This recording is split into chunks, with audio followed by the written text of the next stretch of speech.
Hi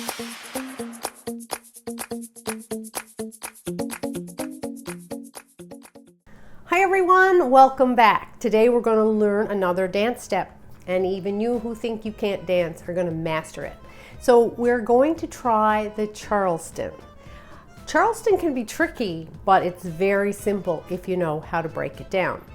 So what I thought of earlier today is maybe what we could do to keep the right and the left feet more visibly different for you.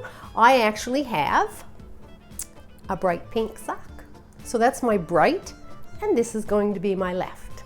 So when you're watching, maybe it might be okay if you used a bright colored sock too, so that just for observation purposes, you'll find it a lot easier to follow. So let's get started, and I'll be right back. All right, so watch my feet. Here's a couple of things I want to clarify. We're going to step, which means your whole body goes on this foot, and then touch. Let me just say that again. Step, touch. It's that simple. Right, left. Right, left. It's the next part that you have to add together that makes the sequence. So it's right, left, left, right. Right, left, left, right.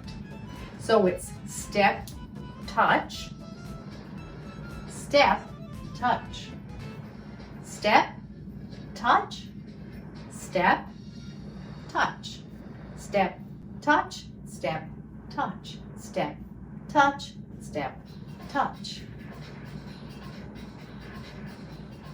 Right, left, left, right. Right, left, left, right. Remember, it's step, touch. So it's step, full weight, and touch. Full weight, touch. Full weight, touch. Now it's all starting to flow together. So let's add some spice. So once you start to feel the music, then you can jazz it up as much as you like. You can have a lot of fun with this. And off we go.